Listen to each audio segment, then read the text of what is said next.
Պատմելու եմ ձեր պարտքերի մասին, այսինքն ինչքան պարտք ունի պետությունը կուտակած ձեր անունից, ինչու է սա բոլորիս եւ հենց քո պարտքը, որովհետեւ այդ պարտքը սպասարկելու են եւ վճարելու են քեզանից, մեզանից, բոլորիցս հավաքած հարկերի հաշվին։ Եվ հետեւաբար ցանկացած քաղաքացու պետք է հետաքրքրի, թե կառավարությունը իր անունից ինչքան պարտք է կուտակում եւ ինչ ուղղություններով է ծախսում դրանք։ Մինչև կասեմ այս պահի դրությամբ պարտքի չափը ինչքան է կազմում, այսինքն փետրվարի վերջի դրությամբ, մի պատմություն պատմեմ, թե կառավարությունը ինչ փոփոխություններ է արել եւ ինչպես է փորձում տպավորությունը փոխել, թե պարտքը փոքրանում է, բայց իրականում պարտքը մեծանում է։ Ուրեմն ինչ են արել, պետական պարտքի մասին օրենքում, որը սահմանում էր, թե պարտքը ոնց են հաշվում, փոփոխություն են արել։ Բայց երբ նայում ես, իրականում ամբողջ օրենքն են փոխել, այսինքն գրել են օրենքում փոփոխություն, բայց ամբողջ օրենքը առաջի հոդվածով գրած է խմբագրել եւ շարադրել հետեւյալ կերպ եւ ամբողջ օրենքը փոխված է։ Երբ ասում եմ, որ սա արված է, որպեսզի պետական պարտքը փոքրացվի, հիմա կասեմ, թե ինչպես, որոշ մասնագետներ ասում են, որ արժույթի միջազգային հիմնադրամի ստանդարտների համապատասխան է։ Սա իրականում լուրջ չէ, քանի որ եթե այդ ստանդարտների համապատասխան դիտարկենք համապատասխանությունը, մենք կտեսնենք, որ մեր պետական պարտքը, եթե այդ ստանդարտների պահանջներին համապատասխան անենք, ապա շատ ավելի մեծ է։ Հիմա կասեմ, հերթով կասեմ, որ ինչ է։ Նախ ինչն են արել, որ փոքրացրել են։ Նախորդ օրենքում, այսինքն մինչև 25 թվականի դեկտեմբերի վերջ գործող օրենքում պետական պարտքի մեջ էր մտնում կառավարության պարտքը եւ կենտրոնական բանկի պարտքը, որը տարվա վերջի դրությամբ կազմում էր շուրջ 14.5 միլիարդ դոլար։ Այն կես միլիարդ դոլարը կենտրոնական բանկի պարտքն էր, 14 ու մի քիչ ավելը կառավարության պարտքը։ Հիմա այս նոր օրենքում կենտրոնական բանկի պարտքը հանել են պետական պարտքից։ Փոխարենը համայնքների պարտքն են մտցրել մեջը, բայց համայնքների պարտքը այնքան չնչին ու փոքր է, որովհետև բան չի փոխում։ Համայնքների պարտքի մասին միջանկյալ մի բան ասեմ ի դեպ։ Համայնքների ֆինանսական անկախությունը համայնքների անկախության կարևոր նախապայմաններից է։ Եվ երբ համայնքների օրենսդրությունը նայում ես, մենք կարող ենք պնդել, այնպիսին են պահանջները, որ ի սկզբանե համայնքներին արգելված է, հատկապես արտաքին աղբյուրներից պարտք վերցնել։ Այսինքն պահանջները այնքան խիստ են, որ կարելի է դա համարել արգելված եւ հետեւաբար այս պահի դրությամբ արտաքին վարկ համայնքների մասով ունենք ընդամենը Երևան համայնքը, այսինքն Երևանի քաղաքապետարանը կարծեմ 7 միլիոն եվրոյի վարկ ունի դրսից վերցրած, դա էլ հազարումի, ասենք կառավարության եւ այլ վստահեմ այնտեղ պրոցեսներ են եղել, որ կարողացել են դա անել։ Հիմա այն մյուս համայնքների մասով ներքին պարտքեր են ու չնչին, ընդ որում այդ ներքին պարտքերն էլ էլի պետք է պրոցեսներ անցնեն, որ ի սկզբանե կարելի ասել այդ օրենքները արգելում են պարտք վերցնել։ Հիմա հասկանում ենք, չէ՞, այսինքն կենտրոնական բանկի պարտքը 5 միլիարդ դոլարի հանել են, մեր տեղը մտցրել են համայնքների չնչին պարտքը եւ մի կարևոր բան էլ պետության կողմից տված երաշխիքները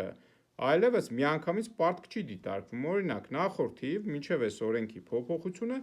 պետությունը մոտ 220 միլիոն դոլարի երաշխիք էր տվել տարբեր կազմակերպություններին։ Օրինակ Լիդիան Արմենիայում, այսինքն այն հանքում, ջերմուկում հանք շահագործելու համար Ամերիա բանկը վարկ է տվել Լիդիանին շուրջ կարծեմ 120 միլիոն դոլարի։ Պետությունը երաշխիք է կանգնել։ Նախորդիվ այդ օրենքով դա պարտք էր ճանաչվում։ Հիմա այլևս դա պարտք չի ճանաչվել։ Օրենքը ինչ է ասում այս նոր օրենքը։ Ասում է, բայց երբ որ չկարողանա, ասենք, ուշացնի վճարումները, այդ չափով նոր դա կդառնա պետական պարտք։ Սա նույն IMF-ի պահանջներին հակառակ է գնում, եթե հղում ենք անում IMF-ին։ Իմ համար IMF-ը ճշմարտության գագաթնակետը չի, երբ գալիս է ֆինանսական կառավարման գրագիտությունը, բայց երբ հղում են անում որոշ մասնագետներ IMF-ի վրա, ապա նաև պետք է այստեղ ասել, որ նույն IMF-ի, այսինքն այդ արժույթի միջազգային հիմնադրամի պահանջով սոցիալական ապահովության վճարներ են պարտադիր կուտակայինի։ Դա էլ է պետք պարտք ճանաչել։ Եվ եթե դա էլ օրինակ պարտք ճանաչենք, քանի որ մենք պարտադրում ենք քաղաքացիներին դա վճարել, եւ պետությունը պարտավորություն ունի դրանք հետո երաշխավորել հետ տալու քաղաքացիներին կենսաթոշակի գնալուց հետո, այսինքն թոշակի անցնելուց հետո։ Եվ այս պայդրությամբ մոտավորապես 3 միլիարդ դոլար մենակ այդտեղ կուտակված փող կա։ Հիմա եթե այս 14 եւ ավել միլիարդին գումարենք այդ 3 միլիարդը, տեսեք ինչ թիվ է դառնում։ Լրումը սրա, նույն այդ արժույթի միջազգային հիմնադրամի պահանջով պետական պարտքի մեջ նաև պետք է ներգրավեն այն բոլոր կազմակերպությունների պարտքերը, որտեղ պետությունը ունի մասնաբաժ, այսինքն պետության մասնաբաժնով կազմակերպությունների պարտքն էլ պետք է որպես պետական պարտք ճանաչվի։ Այսինքն, ստեղ ինչ է ակնհայտ դառնում ինձ համար, որպես պետական ֆինանսների կառավարման նաև մասնագետ, ինձ համար ակնհայտ է դառնում, որ այս օրենքը շատ մանիպուլատիվ է եւ հատկապես հիմա այս ընթացքում, երբ պետական պարտքը հանրության մոտ մեծ արձագանք է ստանում, բացասական արձագանք այդ պարտքի շարունակական աճը, սրանով փորձ է արվում պարտքը փոքրացնել եւ հիմա նոր ցուցանիշը, ինչպես ասացի սկզբից, նոր ցուցանիշը, երբ նայում ենք պետական պարտքի, հրապարակել են փետրվարի վերջի դրությամբ ԱՄՆ դոլարով այդ պարտքը կազմում է 14 միլիարդ 134 միլիոն ԱՄՆ դոլար։ Դե հիմա սրան գումարենք, իմ ասած շուրջ 220 միլիոն երաշխիքը, որը հիմա նոր թարմացված թիվը չգիտեմ, սա հունվարի վերջի դրությամբ եմ ասում, որտեղ հրապարակված չի, որ իմանամ,